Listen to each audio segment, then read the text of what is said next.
Boa tarde, primeiro ano, tudo bem com vocês? Sejam bem-vindos a mais uma aula de artes. Hoje vamos dar continuidade aí aos nossos movimentos, tá? Então, falando aí em história da arte, paramos na arte gótica, né? Onde falamos sobre, a última aula falamos sobre o Renascimento e a arte gótica, tá?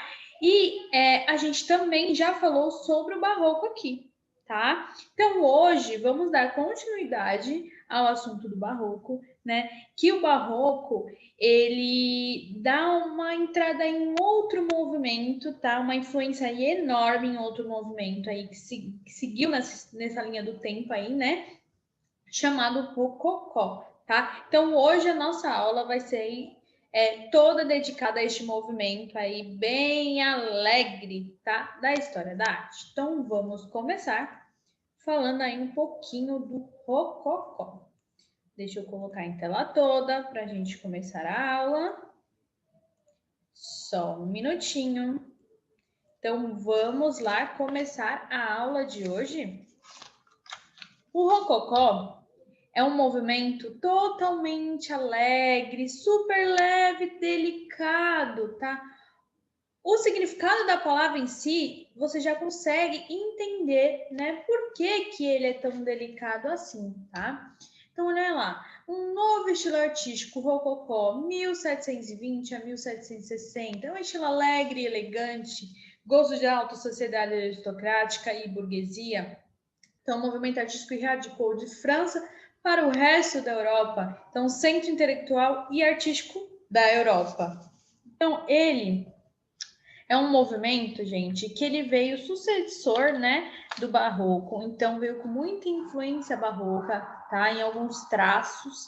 Só que ele teve uma transformação gigantesca. Isso porque devido ao acontecimento histórico que estava acontecendo naquela época, tá? Então vamos lá. Ele nasceu na França em mais ou menos 1715 a 1720. Então atingiu seu apogeu em 1730 e entrou em declínio depois do reinado de Luís XV. Então vamos falar sobre o contexto histórico que estava acontecendo naquela época para vocês entenderem um pouquinho a mais, tá? Naquela época, né? Na época ainda que era o Barroco, né? Quem governava era o Luís XIV, tá? Porém, o Luís XIV acabou falecendo, tá? Em 1715 e aí, ele não deixou ninguém para assumir, né, nenhum herdeiro para assumir o poder. Só tinha o herdeiro, o Luís XV, mas na época ele tinha 5 anos de idade. Então ele não podia assumir, né, o poder pela idade que ele tinha na época. Então, neste período que ele não poderia assumir, né, o poder, foi chamado de regência, tá? Então, para que alguém ficasse, né, controlando aí e no poder, mas não como, né, realmente permanente, né, só tomando conta porque o Luís XV não poderia assumir, foi Felipe II, que é o sobrinho de Luís XIV, tá? O Luís XV, ele é bisneto de Luís XIV, ok? Então, até o Luís XV completar a maioridade, o Felipe II ficou aí regendo neste período, tá? Até que Luís XV completasse sua maioridade e pudesse assumir o poder. E aí, o que aconteceu, né? Depois que Luís XIV faleceu, né, que Felipe II aí entrou nessa parte, né, regente, né, nesse período, as pessoas daquela época, né, a parte aristocrática, ali a burguesia, né, porque na verdade esse movimento é tudo relacionado a essa parte de burguesia, né, os reis, rainhas dos palácios. Então, o que aconteceu? Eles ficaram super felizes, mas que feliz que o rei faleceu? Porque ele, o Luís XIV, ele queria todo mundo à vista dele, então ele queria mandar em tudo, né? Então ele era muito exigente, então todos tinham que agir no jeito que ele queria, né? Então, depois que ele faleceu, as pessoas começaram a ficar mais alegres, né? Então, ver uma liberdade aí, tá? Nesta época, eles estavam em Versalhes, né? No Palácio de Versalhes, na época que Luís XIV estava vivo ainda, tá? Então eles eram muito presos, muita regrinha, e eles não gostavam. Depois que Luís XIV faleceu, ficou uma alegria, né? Eles acharam que a liberdade cantou, né? Que eles estavam super felizes, eles poderiam tomar a decisão que eles queriam, né? Então não tinha mais regras a seguir, né? Tava todo mundo aí em alta, feliz, comemorando. E aí eles mudaram-se para Paris, tá? E aí foi um período bem tranquilo para eles, né? Então começaram a todo mundo querer crescer neste período, né? Todo mundo comemorando, principalmente essa parte, né, da burguesia, essa parte aristocrática, tá bom? E aí chegou em 1722, foi onde Luís XV assumiu o poder. E quando ele assumiu o poder, ele acabou voltando para Versalhes, né? Para o Palácio de Versalhes, tá bom? E aí foi onde tudo começou, foi onde realmente o período do Rococó se iniciou, né? Porque o Rococó, na verdade, gente, é um barroco meio domado, né? Ele é um barroco mais simples, vamos dizer assim, né? Isso a gente fala pelas características da arte dentro do movimento, tá? Então, o que consiste? A palavra rococó, em francês, é rocaille, tá? O que seria rocaille? Significa concha, rocha, seria baseado no quê? Nos lagos do próprio Palácio de Versalhes, né? Os lagos dos jardins. Porque nos lagos e nos jardins tinha uma decoração com essas tal rocailles, né? Que são essas conchinhas. E aí foi inspirado nessas conchinhas que também foram usadas para criar os ornamentos pelo palácio, então os detalhes em si pelos palácios, foi onde foi criado o nome rococó, né? Que é uma mistura de rocaille com barroco e ficou aí rococó, tá bom? E aí virou esse nome desse estilo tão leve, tão alegre, tá? E aí tem algumas teorias, né? Algumas opiniões, tá?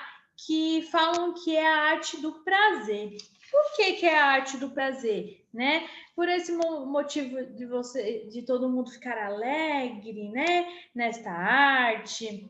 É voltada então para o bem-estar das pessoas, para a alegria, a parte natural, né, das pessoas, de ver o bem-estar do próximo, tá? Então, tem uma professora, né, de História da Arte, bem famosa, que diz assim, que o barroco é a arte do prazer e que ela pode ser dividida em 5 sentidos, tá? Então, podemos usar o barroco em todos os sentidos aí. Então, na visão, o que seria? Através das cores, né? As cores pastéis, as cores leves, né? Então, eu assemelho muito o barroco com a arte feminina também, né? Por ser a arte dos frufruzinhos, né? Dos mimozinhos. Então, tem muita coisa pequenininha, né? Aquelas cores mais leves, mais delicadas, tá? Então, se a gente for pensar no sentido da visão, é basicamente isso, são através das cores, né? Porque no barroco as cores eram totalmente fortes, então era um vermelho, um preto, né? Um dourado em cima do vermelho, do preto, então era totalmente forte. E no rococó as cores já são totalmente leves. Então aquele amarelinho, aquele azulzinho claro, um rosinha, um branco, os tons pastéis, então é basicamente isso, tá? A audição é através da música, né? Então, por Mozart. Então, era uma música totalmente clássica, totalmente leve, né? Então, tudo a ver com o movimento aí do rococó. O olfato, gente, é através do perfume francês, né? Que é o mais conhecido até hoje em dia. Então, olha isso. Ele foi criado, né? Logo quando o Luís XV assumiu o poder. Por quê, né? O Luís XV, né? Ele foi considerado, na verdade, o perfume foi considerado esse nome mesmo, realmente perfume, quando o Luís XV assumiu o poder. E vocês acreditam que todo dia ele escolhia um perfume diferente para jogar no ar do seu palácio? Então, olha isso, gente. Quantos perfumes não foram criados naquela época, hein? O paladar era através da culinária francesa, super delicada, aqueles doces cheios de detalhes, de frufru, né? Uma culinária que enche a boca aí só de falar, né? E o tato são através dos tecidos. Os tecidos, eles eram totalmente aqueles tecidos mais caros, né? Os mais conceituados, então como a seda, o veludo, né? Então é através dos móveis também, né? Dos sofás com os tecidos mais caros, assim, né? Como seda e veludo. E a seda estava muito em alta, as rendas também estavam em altas, tá? Então, olha como a gente consegue dividir aí a arte do rococó em 5 sentidos, de uma forma diferente. E todos os sentidos são uma forma mais leve de ver a vida, né? Então, olha aí, a palavra rocaille, a palavra vem de rocaille, que significa rocha ou concha. Então, esteticamente, tem espírito tolerante, crítico, irreverente, intimista e individualista. Caracteriza o homem deste tempo. Então, fugiu às imposições da igreja e das academias, defendia a criatividade pessoal, a excentricidade e a improvisação e os prazeres da vida. Então, foi criado para satisfazer o gosto de uma elite aristocrática, intelectual, amante da alegria e da fantasia, e que gostava de discutir assuntos filosóficos, políticos, em conversas informais, ouvindo músicas e assistindo a concertos e peças de teatro. Então, de França irradia para Itália e Europa, centro, principalmente Alemanha e Austrália. Então, é o estilo alegre, elegante, continuidade e oposição ao barroco. Então, mais leve e elegante que o barroco, atinge o seu auge na decoração de interior das residências e nas artes ornamentais, espelhos, tapeçarias e, sobretudo, de objetos de porcelana, já no importados da China, pois a forma de fazer já tinha sido descoberta na Europa e eram já executados nas manufaturas de Meissen, e Nymphenburg, na Alemanha, Capodimonte, na Itália, e Sèvres, na França. Então, corresponde aos gostos frívolos, mais requintados da alta sociedade aristocrática e burguesia, tá? Então, olha como é um estilo muito para cima, né? Muito alegre. Então, todos os pintores, né, da época, eles sempre utilizavam temas muito positivos, muito alegres, fantasias, festas. Então, era algo totalmente chamativo, alegre, bem delicado. Delicado é uma das palavras que mais define este movimento, tá bom? Então, as características gerais. Então, novo tipo de ornamentação ondulada, então próprio para decoração dos interiores residenciais. Então, estilo mais leve e refinado, com cores mais suaves, linhas delicadas, informais, dentro do espírito de liberdade criativa da época. Então, ali a decoração, as artes menores, mobiliário, cerâmica, ourivesaria e a pintura, escultura e arquitetura, diferenciação dos edifícios de acordo com a sua função, e daí a importância que se dá aos espaços e a decoração procurando harmonia.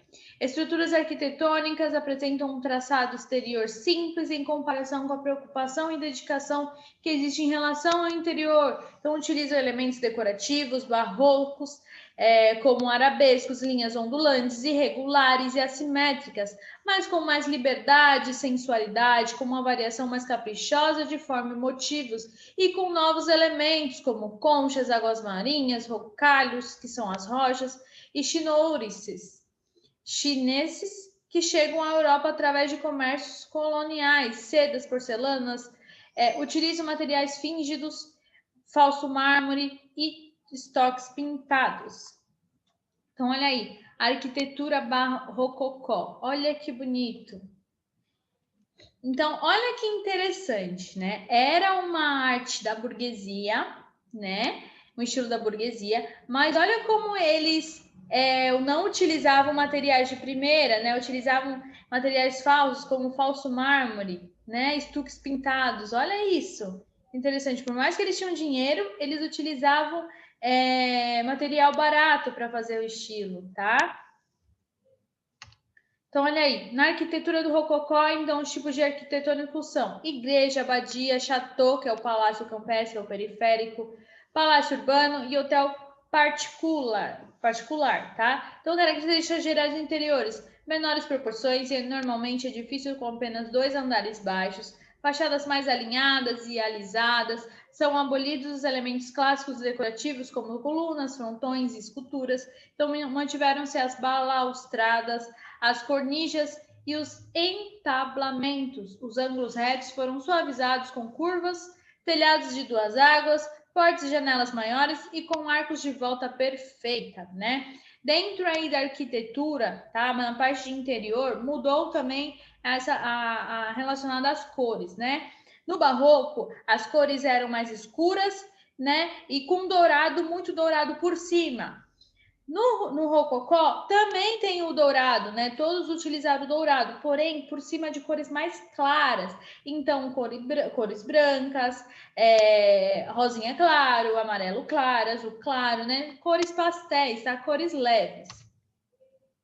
Então, olha aí, características gerais dos exteriores. Então, decoração exterior concentra-se nas portas, nas janelas, nas cônsolas, que são pequenas arquitetônicas salientes que servem para colocar estatuetas, vasos, etc.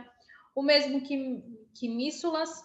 Nas arcadas, no aparelho de alvenaria, pedra, o tijolo ligado por argamassa, formando uma construção. Nas ferragens e batentes, utilização de ferro forjado em grades para os jardins, lagos, portarias, varandas.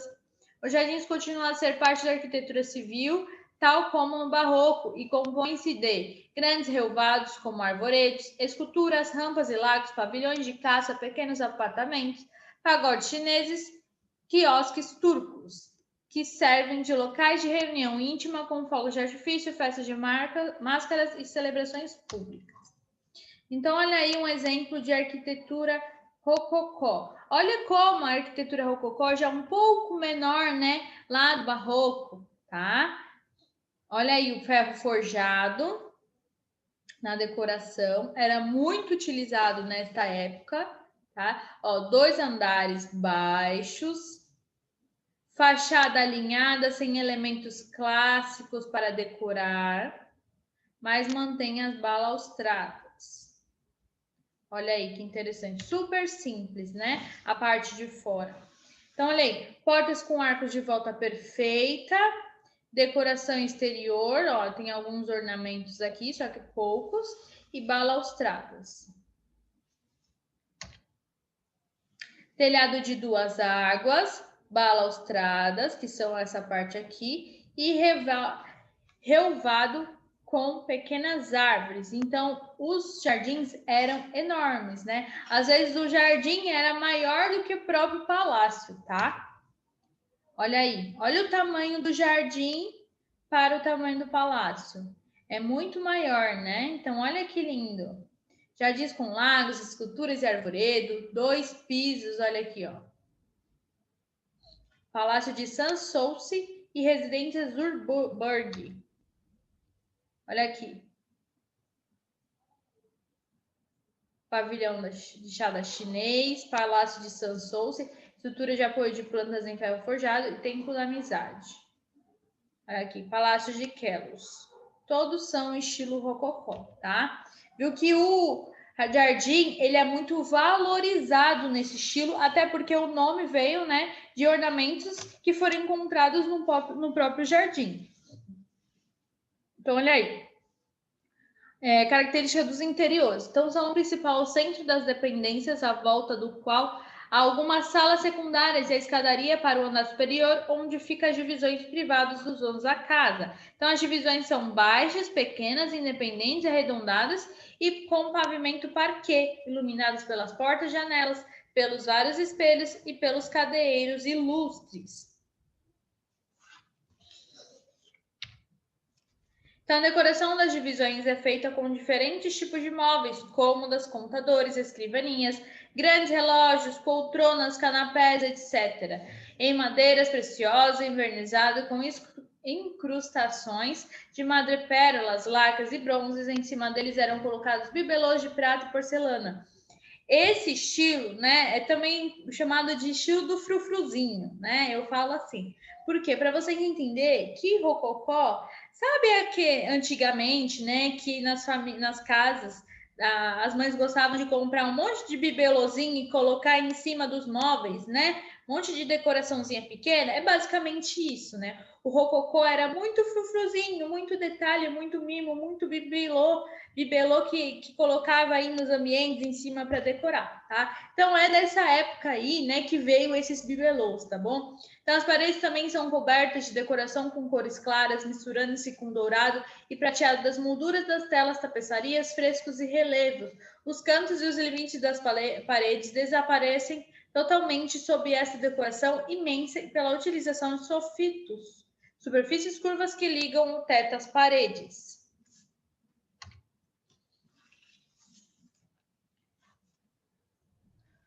Olha aí que lindo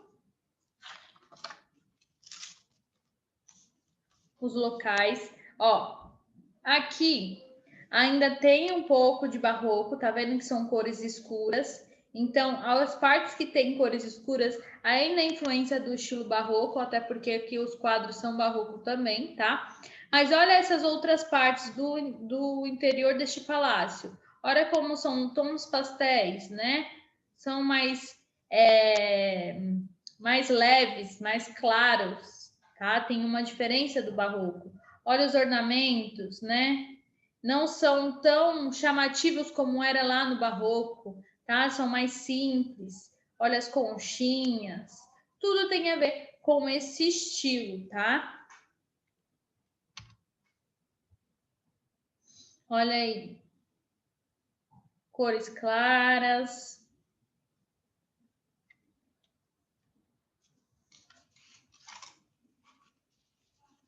Então, a arquitetura religiosa. Então, as igrejas mantêm uma estrutura e uma decoração exterior barroca, mas com decoração rococó nas portas, janelas interiores. Então, é-lhes dado um ambiente de festa e alegria e constrói-se bibliotecas, refeitórios e habitações para cônegos. Baviera são igrejas com plantas longitudinais e complexas, exteriores simples com uso abundante de janelas, ornamentação com motivos naturalistas, recorrendo a cônjuges como principal motivo decorativo. A decoração insere-se na arquitetura, escultura e pintura, criando um cenário distrativo e fictício. Olha aí, a estrutura, né, das igrejas era um estilo barroco, mas a decoração, né, das portas, das janelas e do interior era rococó. Então, olha como é mais simples, né, as janelas, as portas. E olha dentro como são tons pastéis, tem tudo a ver com o estilo do rococó, né? Coisa bem simples, bem leve, né? Bem clássico. Olha aí que bonito. Olha que lindo. Totalmente, né, uma igreja bem delicada, como é o estilo rococó. E aí, né, pensando em decoração, foi aí que surgiu o estilo Luís XV, gente, que conhecemos bastante, né? Porque tem a ver com os mobiliários, né? Tem quem gosta de design de interior, aí, de arquitetura, e assiste alguns programas, né? Eles mostram bastante esse tipo de mobiliário, que é o estilo Luís XV, que são esses móveis com as pontas, né, mais arredondadas, tá? Com os pés mais arredondados, com alguns detalhes em dourado, né? Alguns ornamentos. Olha que lindo esse estilo. Para quem gosta de decoração aí, não só de interior, mas de festas também, é utilizado bastante esse estilo de móveis. Olha aí, as porcelanas também era algo muito em alta, como eu falei, né? Tem a ver com aqueles bibelozinhos, né? Que aí são feitos de porcelana. Então, antigamente, nas casas aqui no nosso país mesmo, as mães tinham muito esses bibelôs em cima das escrivaninhas, né? Das estantes da sala, e eram feitos de porcelana. Então, imagina, se caía, quebrava na hora, né? E eram muitos que tinham naquela época. Era como se elas fizessem sempre coleção, né? Olha a escultura rococó. Então, novos canones estéticos, linhas curvas e contracurvas do barroco, então continuam tornando-se mais delicadas e fluídas, organizadas em S ou em C, ou contracurvas duplas. Então, em relação à figura humana, utiliza-se o canone anatômico, maneirista, corpo alargado, silhueta caprichosa, mas dão leveza à graciosidade aos gestos, atitudes e posições, tornando-os sempre, de certa forma, galantes, cortesãos e muito elegantes. Os grupos escultóricos, em que as composições têm movimento e ritmo, um sentido cênico faz o enquadramento da escultura como cenário e ela destinado.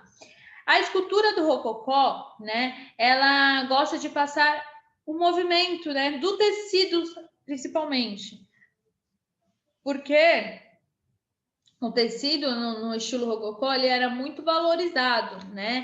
Então, como eu falei, lá eles utilizavam só tecido de primeira, então eles queriam passar isso para, né, para quem estava observando a arte, né? Em todas as artes, tanto na pintura, na escultura, eles queriam transparecer qual era o tipo de tecido utilizado naquela arte, né? Então, olha que interessante.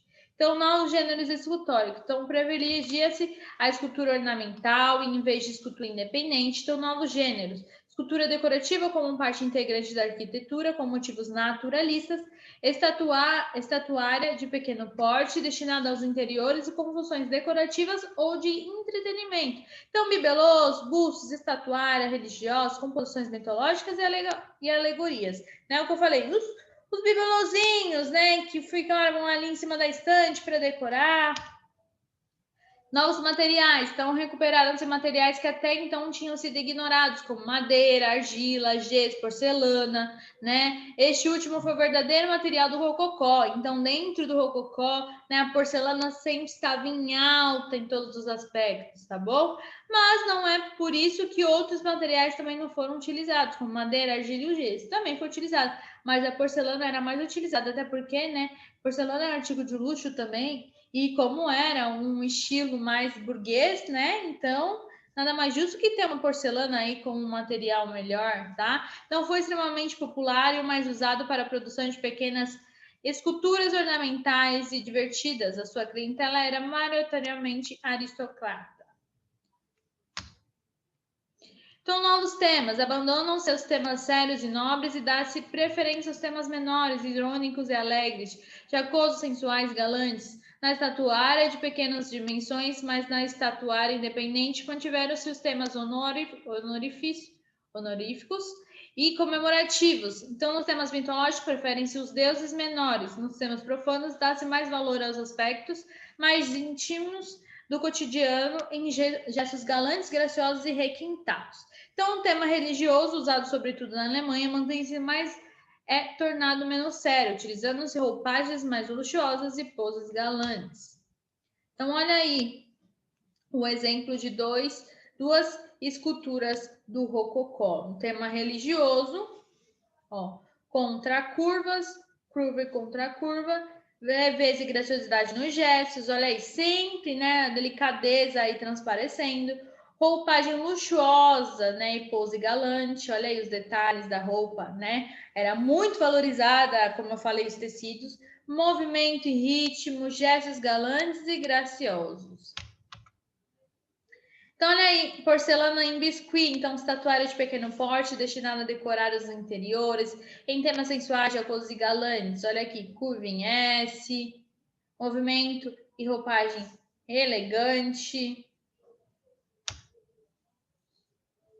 Olha aí, mais alguns. E aí vem a pintura do rococó, né? Que é o símbolo de uma sociedade galante, festiva e também muito contrastante, já que alguns artistas defendiam o classicismo e outros o barroco em termos estéticos. Esta luta foi modelando e transformando a arte barroca, que era pesada e dramática, em algo mais idealizado, aristocrático e festivo, onde abundaram as cenas pastoris e as festas galantes. Então, quando a gente fala em pintura do rococó, a gente já pensa naqueles quadros mais alegres, né? Com muitas festas, né? Com muitas pessoas elegantes, delicadas, com aqueles vestidos enormes, né? Esvoaçantes, com aqueles tecidos de seda, de veludo. Então, já pensa em algo mais bem frufru, bem delicado, tá bom? Então, os temas. Então, a tradição do retrato continuou, mas tornou-se mais histórico, sereno, burguês, sensível e psicológico. Então, delicado, de tons suaves e gradações acromáticas que fazem lembrar o esfumato renascentista. Então, todos os temas foram tratados de forma mais ligeira e superficial, com referências mitológicas a deuses. Outros temas utilizados também são as naturezas mortas e cenas do gênero.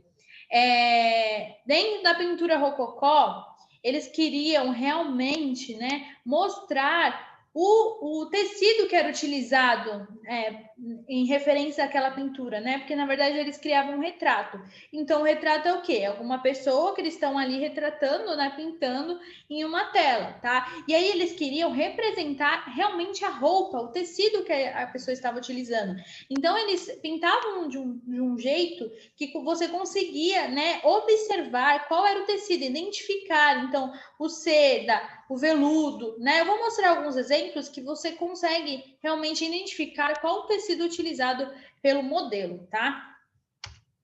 Então, na composição, são próprias para decorar interiores e por isso são exuberantes e rítmicas. Fazem parte da composição elementos marinhos, como conchas e ondas. As cores são baseadas nos brancos, azuis, rosas nacarados do mar e das conchas. Claro, né, que teria a concha, porque a concha, né, tem a ver com o nome do movimento, tá? Então, o rococó, né, que em francês rocaille, significa concha, né? Os ornamentos bem delicados estão em todos os elementos, em todas as modalidades, você vai ver algum tipo dessa característica, tá? Então, era leve, gracioso nos gestos, movimento, um ritmo e um sentido cênico, tá? Então, olha as principais obras e pinturas. Então, François Boucher, né, foi um dos principais aí, tá? Do estilo rococó. São estilos super clássicos, super delicados. Então, olha aqui mais alguns quadros que tem a ver, né, com este movimento que é totalmente delicado, né? A gente parece que olhando para a tela já sente aquele perfume, né, no ar, que foi nessa época que foi criado o perfume, né, pelo Luís XV, tá? Então é um movimento aí totalmente delicado, de leveza, né, de alegria. Nesse quadro, a teoria que é dele é que foi encomendado pelo marido, né, dessa moça, tá, que estava aqui, e ele que está aqui observando ela sendo empurrada, né, no balanço, e aqui tem um cupido, né? Então tem várias teorias falando sobre os quadros, mas todos vocês verem que é um tema, né, bem leve, né, bem simples e bem delicado, né, com muita leveza. As cores são delicadas, né, que são tons pastéis, tá? Esses quadros foram feitos por Fragonard, né? Tinha uma pincelada rápida, espontânea e retratou o amor e a alegria de viver. Representa frequentemente a figura feminina, então utiliza a emoção e a dinâmica para aplicar a cor. Então, olha aí. Outro, Jean-Baptiste Simeon Jardim. Foi mais racional e pintou cenas de gênero e naturezas mortas, reveladoras da vida cotidiana.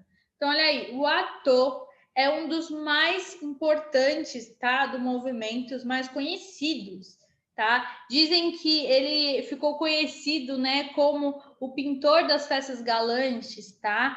Então, olha aí, pintou cenas de gênero, mitologia e festas galantes com uma certa teatralidade do rococó, mas ainda com influências barrocas. Por mais que ele esteja, né, pintando aí sobre o estilo rococó, ele teve muitos traços do barroco ainda. Dá para ver nessa imagem já, olha quanto, né, luz e sombra tem dentro dessa imagem, tá? Por mais que o elemento principal esteja, né, com cores mais claras, mais pastéis, o resto está muito escuro, então tem influência do barroco ainda. Olha aí, Canaletto, pintor requintado, subtil, minucioso, puro e sóbrio. Destaca-se o tratamento da luminosidade nas suas paisagens. Olha aqui, também utilizando, né, cores mais claras e a técnica de luz e sombra também, mas já não tem uma influência tão do barroco, né? Você não vê uma parte totalmente escura e uma totalmente clara.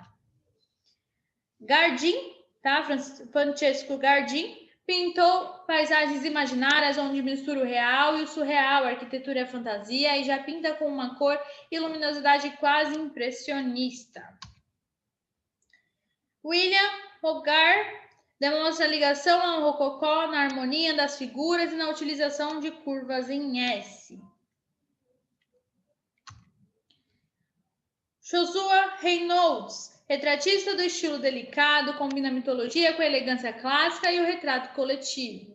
Aqui já dá para ver um pouco, né, das características, dos traços aí dos tecidos, mas ainda não é este que pintou realmente os tecidos que eu quero mostrar para vocês identificarem o que eu estou falando sobre, você conseguir identificar o tecido. Aqui, ó, já está até mais nítido, tá? Os traços, que foi do Thomas Gasborog, que é um nome meio difícil de falar, né? Retratista e paisagista, pinta com cores delicadas e sensibilidade. Olha aqui, ó.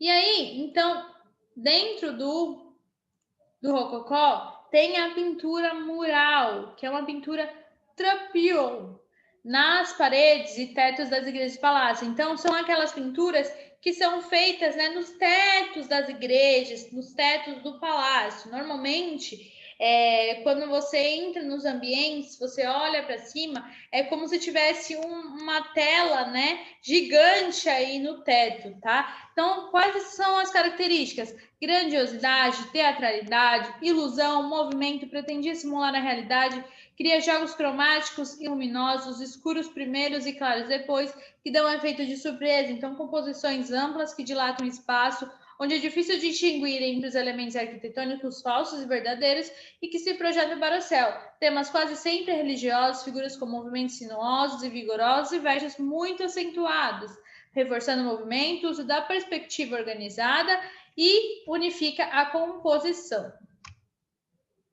E olha a diferença entre os dois movimentos, né? Que muitas pessoas confundem. Então, no barroco, as cores são muito fortes, né, na pintura, e são substituídas por cores mais leves, cores mais vivas, pastéis, como o branco, tom de rosa, azul, verde, tá? Então, as linhas retorcidas que expressam emoções humanas dão lugar a formas mais leves e delicadas. Então, ao contrário da forte religiosidade barroca, o tema preferido da pintura eram cenas graciosas, valorizando e representando ambientes luxuosos, como parques, jardins, né? Até porque tem tudo a ver com o nome do movimento, retratando as futilidades da nobreza francesa, e é uma pintura com sensualidade sutil, tá? Então, tem uma diferença muito grande entre elas. O barroco é totalmente pesado, né? Você vê aquele clima pesado. E também os temas eram muito melancólicos, né? E no rococó já é um movimento delicado,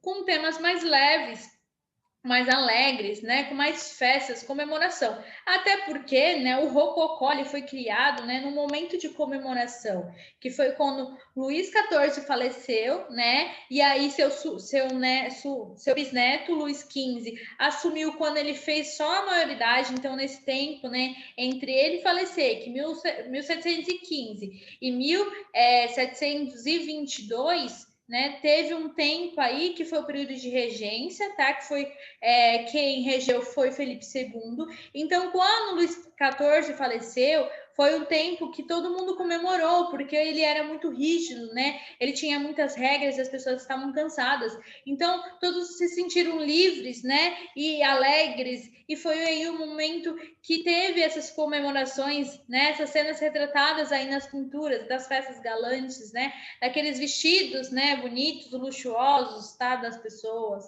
ok? E é uma arte aí da burguesia, tá? Então, olha aí, eu coloquei como atividade para hoje criar um mobiliário, né, inspirar no estilo Luís XV, tá? Quando Luís XV assumiu, ele criou aí algumas coisas, né? Como um deles foi o estilo mesmo Luís XV, dentro do design de interiores. Quem gosta de arquitetura interior já viu esse mobiliário, tá? Outra coisa que também foi criado quando ele assumiu o poder foi o perfume francês, né? Que ficou marcado aí nesse momento, porque ele era um que todo dia ele pedia para criar um perfume diferente para o palácio. Então, olha que interessante, né? Muito legal. Então, ó, a aula de hoje foi isso. Espero que tenham gostado da aula, tá? Hoje falamos sobre um movimento totalmente totalmente delicado, tá bom? Então, espero que tenham gostado e até semana que vem. Um beijo. Tchau, tchau.